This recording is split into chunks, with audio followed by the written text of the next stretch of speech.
What up YouTube, it's your boy Gonzo and welcome to Vaping. So today we're going to be going over the fundamentals of vaping. You're new to vaping, don't know anything about it, this is a place to be. So we're going to be going over terminology, we're going to be going over different types of mods, different types of tanks and atomizers. So with all that being said, let's jump right in and get you educated. Walking into a vape shop for the first time can be a pretty overwhelming experience.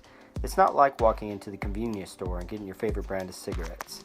But whether vaping is just a quick stop before kicking nicotine altogether, or if you actually plan on submersing yourself in the vaping culture, there's still some fundamentals that you need to know.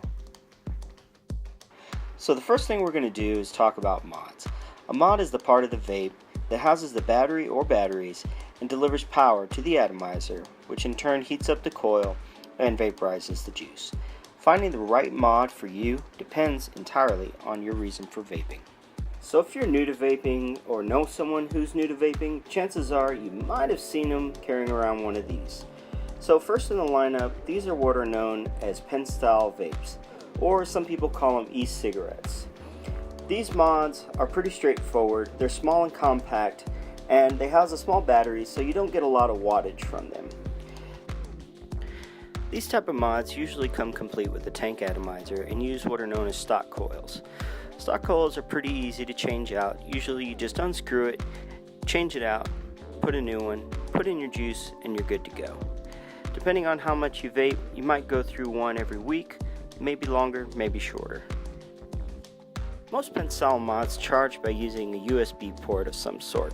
And although this is convenient, it is worth noting that if you damage the USB port in any way, you will have to go out and buy yourself a new mod.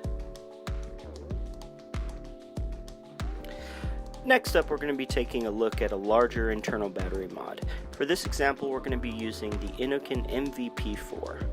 Now, because this is a larger mod, you will get a longer battery life as well as more power. This mod has a maximum wattage of 100 watts, and it also has a display screen that you use to be able to control your wattage as well as some other features of your vaping experience.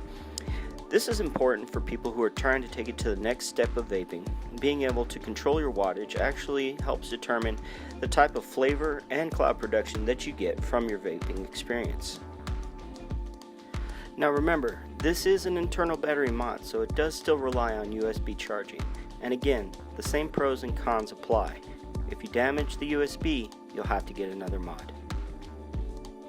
Lastly, in the mod section, we're going to be going over external battery mods. For this example, we will be using the SX Mini, the Relo RX Gen 3, and the Vaporesso Revenger. All of these mods are going to have a way for you to actually take out the batteries and charge them separately from the actual mod.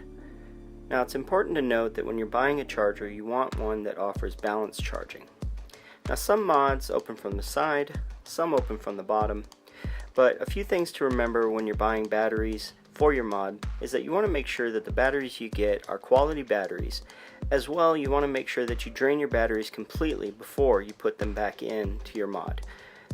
It's also important that when buying batteries for your mod, you buy them as a set. You want to make sure that you marry your batteries together and that you don't separate them or put in different batteries to the mod that you didn't originally purchase. You want to make sure that they always stay balanced with each other. Having a nice mod is a lot like having a tricked out car. Being able to customize everything from drip tips to atomizers and sometimes even the battery plates really make it unique. The greater appeal to these type of mods is that you have finer control over temperature, wattage, and other features that really help you lock in on the flavor and cloud production that you're looking for in your vaping experience.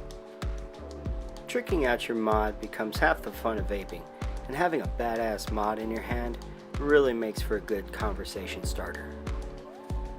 These mods range in power, and some, like the Relo, cap out at about 300 watts. If you've made it this far in the video, I congratulate you on your dedication to learn more about vaping. Next up, we're going to be talking about atomizers. This will be the final segment in the video. Now, there are many different types of atomizers. So your mod sends power to the atomizer, which in turn heats a coil, which atomizes the juice in your vape. Tank atomizers are good for people who are on the go. You just fill it up with juice and don't even have to worry about it until you get low. They're also good for people who don't want to have to worry about dripping every 5 or 6 puffs. Everything comes apart for easy cleaning and changing of the coil. Now there are some drawbacks to having a tank atomizer, such as if you get tired of a juice, you're going to have to take the whole thing apart or dump out the juice that you already have in there and change the coil out for a fresh one so that you don't have that mixed juice flavor. Now there are some tank atomizers that don't have this problem, such as the Crown 3 by UL, which is actually not displayed here. The coils on a tank are typically changed out when you start to get that burnt taste in your mouth and you know that you're not getting the flavor from the juice that you originally tasted. Some tanks, such as this baby beast, have different types of coils that you can put inside. They may range from 1 to 4 coils inside, and that'll change the flavor of the juice that you're vaping on. Again, this is solely your preference. The coils that you use may ohm out at different levels, and that also affects the flavor and cloud production of your vape.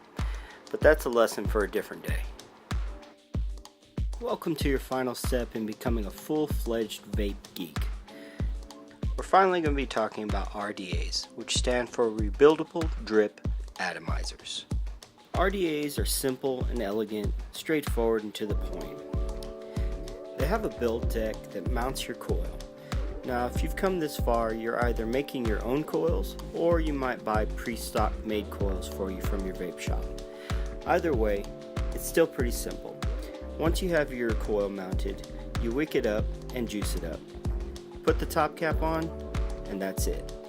Now, the drawback to this is that if you're a heavy vapor, you're going to be juicing up quite a bit. The plus sides is that RDAs give you phenomenal flavor and cloud production, and that's something that many vapors strive for. Although RDAs are capable of giving you phenomenal flavor and cloud production, there are a few drawbacks. The main one is that it's very easy to overjuice an RDA, leaking juice all over your mod, your pocket, your hands, everywhere. You got goop all over. Another thing is that you have to be sure that your coils are mounted properly. If your coils are mismounted or not firing properly, or maybe you have a hot spot in your coils, you're going to get a bad flavor on your juice. By the way guys, the RDA you're looking at is the Recoil by Grim Green and Homeboy OC. So that's pretty much it guys. I ain't gonna lie, I'm new to the whole YouTube thing, so I'm always looking to improve. If you guys got any suggestions, please let me know down below in the comments. Love to hear your feedback. So until the next time, it's your boy Gonzo. Peace.